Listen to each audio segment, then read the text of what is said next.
жарқын көрермен, төрт сұрақ жобасын бастаймыз. Соңғы жылдары елімізде көп пәтерлі тұрғын үйлерді басқару форматы өзгеріп, КСК жүйесінің орнына OSI енгізілді. Жаңа жүйеге дейін үйдің күтіміне ай сайын ақша төлеп, бірақ қаржының қайта кеткенін білмей қалатын тұрғындар енді өзі төлеген ақшаның не мақсатқа жұмсалып жатқанын көріп біліп отырады. Тұрғындар үшін бұл жүйелердің қайсысы тиімді, олар қандай жұмыс істейді? Осы сұрақтарға студиямыздың қонағы Ақтау қалалық тұрғын үй инспекциясы бөлімінің басшысы Нұрадин Көшербаев жауап беретін болады. Қош келдіңіз. Алғашқы сұрағым, КСК мен OSI жүйелеріне жеке тоқталып өтсеңіз, бұл жүйелердің айырмашылығы қандай? Жалпы тұрғын үй, яғни көппәтерлі тұрғын үйдің басқару формасына өзгерістер мен толықтырулар енгені 2020 жылы 7 қаңтарда өзгеріс енген болатын. Содан бері міне бірнеше жыл өтті. Тұрғындардың ұсыныс пікірлері ескеріп, қазір осы тұрғын үй қатынастарының заңына толықтырулар мен өзгерістер еніп келе жатыр. Бұл жерде 20 жылы 7 қаңтарда негізгі кірген өзгерістің бірі бұл басқару формасын таңдау, яғни мүлік иелер бірлестігі мен жай серіктестік. Бұрын өздеріңізге белгілі пәтерлер кооперативі, яғни көп пәтерлі тұрғын үйлерді басқарушы компаниялар мен сервистік мекемелер болған белгілі. Бұл жерде жіктеп айтып кететін болсақ, мүлік иелер бірлестігі мен пәтерлер кооперативінің айырмашылығы қандай? Мүлік иелер бірлестігі, яғни аты айтып тұрғандай, бұл бір үйге бір бірлестік, немесе бірнеше үйге бір бірлестік, яғни олардың ортақ іргетасы бірге, болмаса инженерлік желілер бірге болған жағдайда 3-4 үйге, 5-6 үйге бір бірлестік құруға болады. Ол заңда қарастырылған. Енді жеке тоқталып кететін болсақ, мүлік иелер бірлестігі бұл бір үйде бір бірлестік, бұл жерде кемінде 5 адам болады.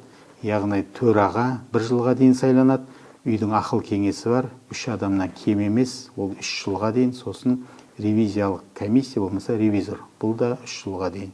Осы жерде бір маңызды айтып кететіні, себебі бірлестікте бұл жаңа басқару формасында көп пәтерлі тұрғын үйлердің тұрғындарын осы үйдің басқару, яғни үйдің ортақ мүлкін күтіп ұстаудағы жұмыстарға барлығын бірдей тарту, яғни 1 жыл өткеннен кейін төраға ауысады, 3 жылдан кейін мүлік иелер бірлестігінің ақыл кеңесі ауысады деген. Сонда бірнеше жыл келген кезде осы басқару формасына тұрғындар бәрі қатысып, соған тікелей өздерінің үлестерін қосады деген мақсатта.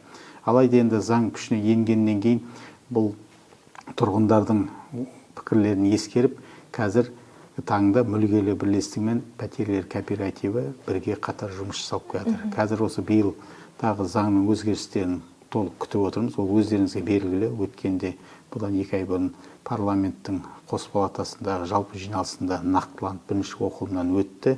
Қазір енді сенаттан өтіп, президент қол қойғаннан кейін бұл заңның нақтылығын көреміз. Ал енді екі жобада да үйге қызмет көрсетіп отыр. Себебі тұрғындар кезінде неге пәтерлер кооперативін бастады? Себебі пәтерлер кооперативі бұл бір шағын ауданда бірнеше үйлерді басқарған кейін тұрғындарда түсінбеушілік пайда болады. Бұл ақша қайда кетіп жатыр? Бұл басқару қалай болады? Сондықтан заңда өзгеріс енгені белгілі. Енді мүлік иелер бірлестігін алатын болсақ, бұл бір үйде тұрғындардың өздерінің бастамашыл тобының жиналысы менен мүлік иелер бірлестігі құрылғаннан кейін бұл үйде 2 шот ашылады. Ағымдағы шот, сосын жинақ шоты.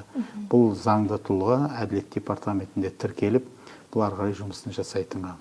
Жалпы 2 жобада қазір жұмыс жасап жатыр. Бұл жерде тұрғындардың белсенділігі өте қажет. Себебі қай форма болғанда да бұл жерде негізгі қаражатты төлеп қызметті алатын тұрғындар болғандықтан олардың ішінде белсенділік өте қажет.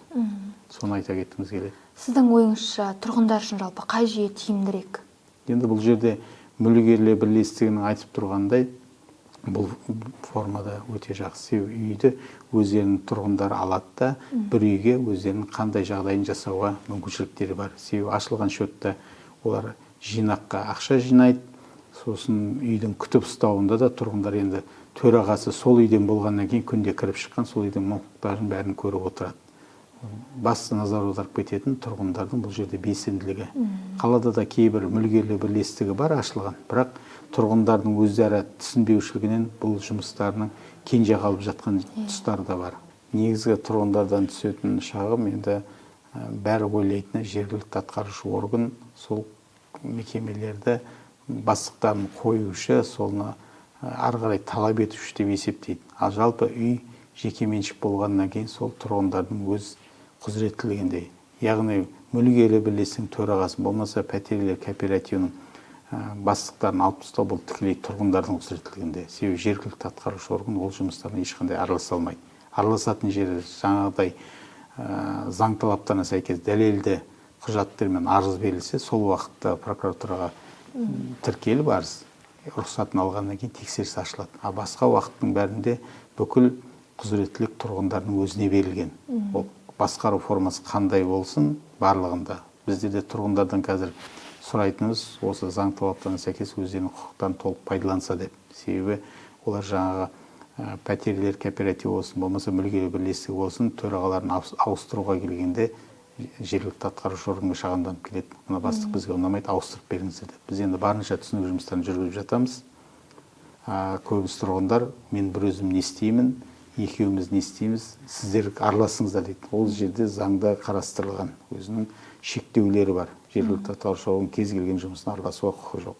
Сосын тұрғын үй қатынастарының заңында да көрсетілген бүкіл шағымдар, келіспеушіліктер егер өзара мәмілеге келмейтін болса, ол сот процесімен шешіледі. Яғни тұрғын үй қатынастарының 8-де 1 бабымен сот ең соңғы нүктесін қоятынға. Ол сотқа берілгенде де барғанда сот процесінде сұрайды, сіздер өзара мәмілеге келіп келістіңіздер ме? Или тікетінде шауып келіп сотқа келіп отырсыздар ма? Сол кезде бәрі анықталады. Сондықтан әр уақытта да айтатынымыз тұрғындарға өзара келісіп мәмілеге келуін сұраймыз.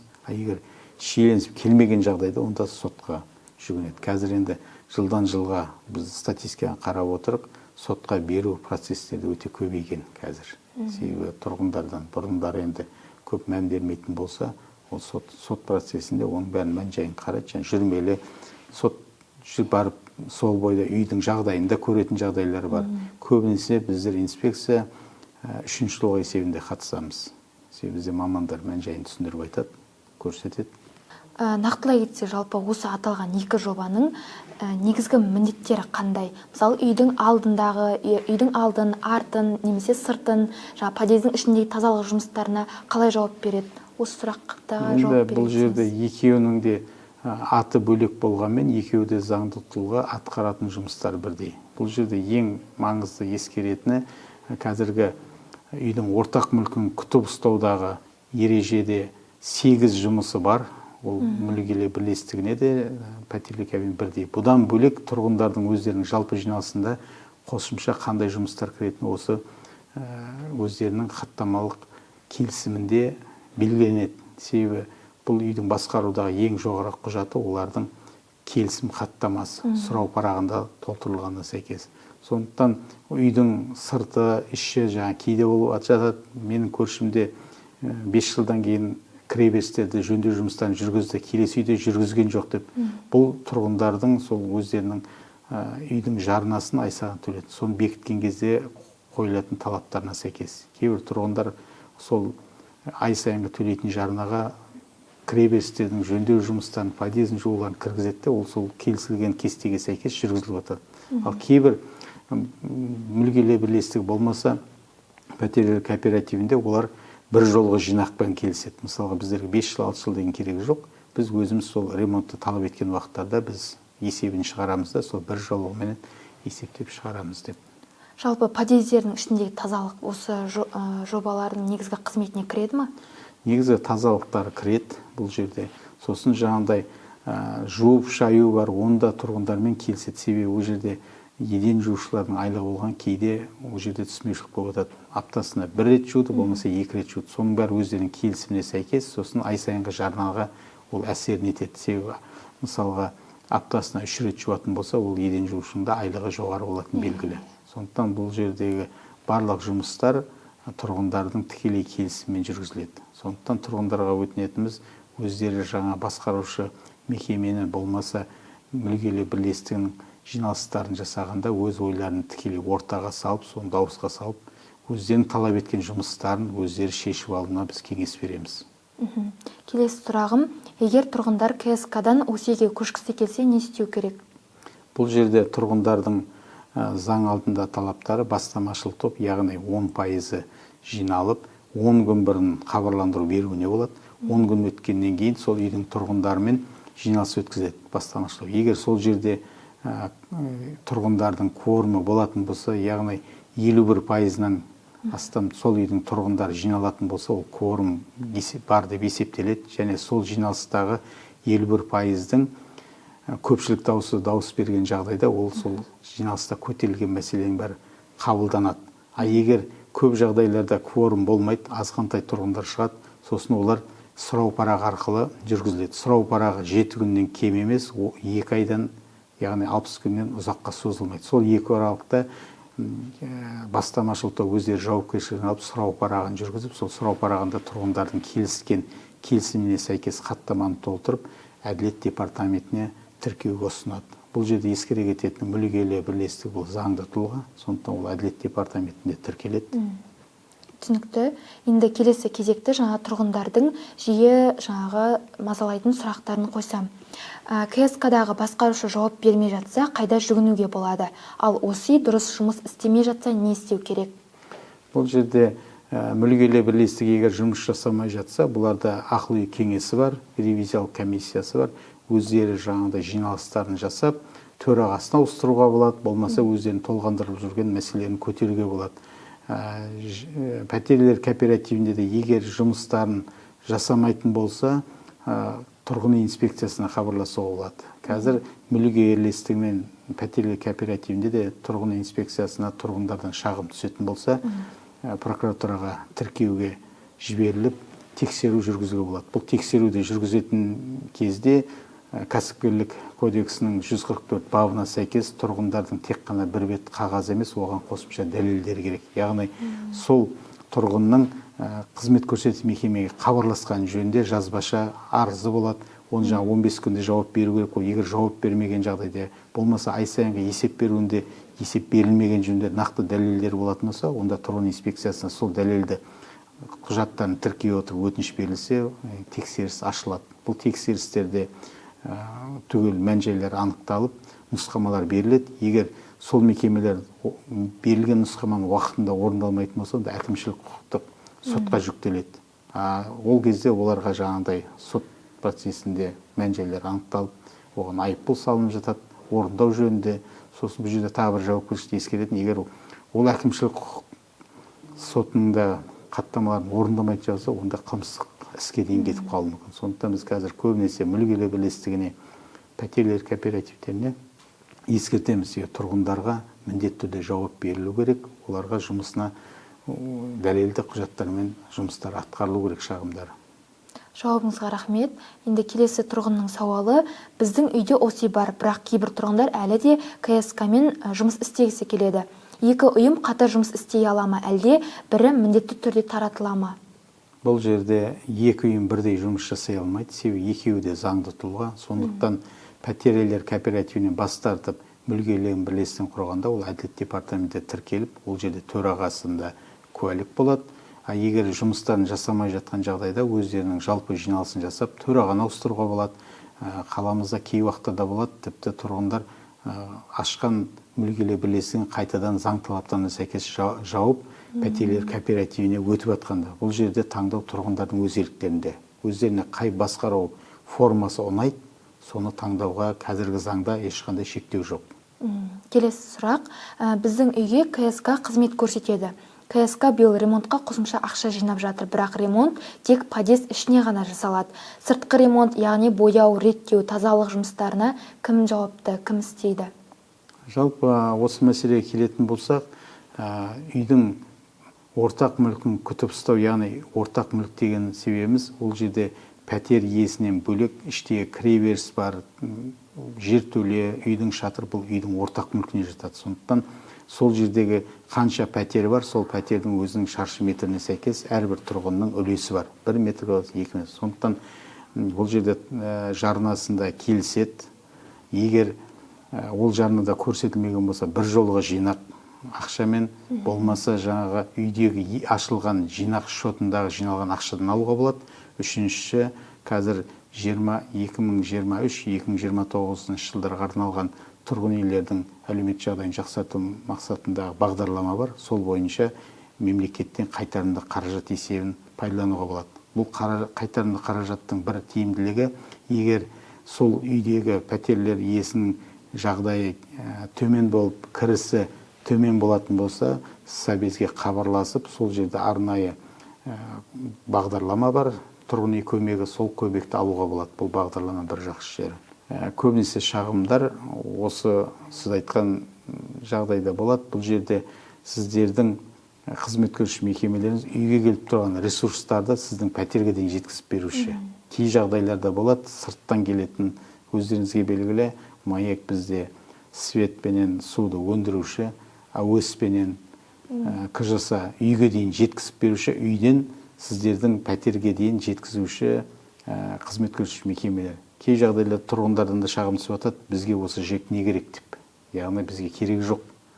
Ол жаңа айтқандай мекемелердің өз құзыреттіліктері бар. Кей жағдайларда ЖЭК-ке қатысы жоқ болып жатады, себебі келетін судың қысымы төмен болмаса, жолдағы негізгі кабельдер болмаса, трансформатор подстанцияларда свет сөніп қалады да, тұрғындар танитыны ЖЭК-ке шұғылдап келеді. Бұл жерлерде біздерде қазір ортақ чаттарымыз бар, тұрғындардың әлеуметтік желідегі парақшаларынан сол бойда біз ақпарат жеткізіп отырамыз. Неден болып жатқан, қай уақытқа дейін ақау жөнделетіндігін, қай жерде болып жатқан, кей жағдайларда болады. Тұрғындар біз барып көреміз деген жағдайда, ақау қай жерде, кейбірде қаланың жарты микрорайондарында су тоқтап қалған жағдайда, ол кезде де ешқандай жасырын емес, ақау болған жерлер суреті де салынады. Сондықтан халыққа әр уақытта да біз ақпаратты тезірек беріп отыруға тырысамыз. Себебі олар ақпаратты алсақ, тұрғындар да көңілдері жай болып, себебін біліп отырады. Түсінікті. Келесі тұрғыннан келген сауал, үйдің шатырынан су кетіп жатқанына 2 жыл болды. Арыз жазғанбыз, еш әрекет жасалып жатқан жоқ. КСК-ны тексеретін құзырлы орган бар ма дейді. Бұл жерде сіз міндетті түрде қызмет көрсетуші мекемеге хабарласуыңыз керек. Сіздің арыз шағымыңыз бойынша олар кесте жасақтап, жаз айларында шатырды жөндеу жұмыстарын жүргізу керек. Бұл жерде 3 қаражаттан жөнделеді. Сіздердің ай сайынғы төлейтін жарналарыңызда бұл тек қана басқарушы компанияларда тек қағаздары көтерілген или бір жалбыраған жерлер болса, оны құйып сол тарифтің ішіне кіреді. Ал енді ағымдағы жөндеу мен күрделі жөндеу ол бір жолғы жинақпен, болмаса қайтарымды қаражат есебінен, үшінші сол үйдің есеп шотындағы жинақ шотынан жасауға болады. Ал егер КСК-лар жаңағыдай шағым тыңдамай, егер жасамай жатса, сол үйдегі су кеткен суреті бар, видеолар бар, сол дәлелді құжаттарын тіркеп, тұрғын инспекциясына хабарласуға болады. Тұрғын инспекциясы өз кезегінде заңның аясында шарасын алуға ол заңда қарастырылған. Жауабыңызға рахмет. Келесі сұрақ. Біздің подъездің алдында скамейка жоқ, сынып жатыр. Подъездің іші лас, осы дұрыс жұмысын атқармайды. Қандай шара қолданса болады? Дәл осы жағдай КСК-да болса не істеу керек дейді.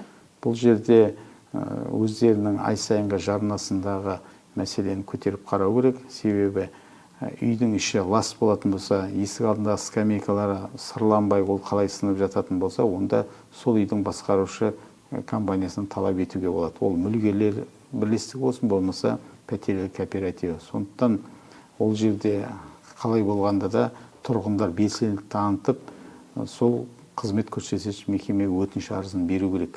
Ол міндетті түрде қалада да қазір осы жұмыстар атқарылып жатыр, шағымдар арасында болып тұрады, бірақ сол қызмет көрсетуші мекемелер уақытында жасап жатады. Сондықтан ол жасалмайды деген мәселе жоқ. Әр уақытта да белсенділік танытып, өздерінің құқықтарын тұрғын үй қатынастарының заңына сәйкес талап ететін болса, барлық жұмыстар жасалады. Рахмет. Осымен сұрақтар легі аяқталды. Уақыт бөліп, сұхбатқа келіскеніңізге рахмет. Құрметті көрермен, бүгінгі шығарылым өте пайдалы ақпараттарға толы болды деп ойлаймыз. Келесі кездескенше аман сау болыңыздар.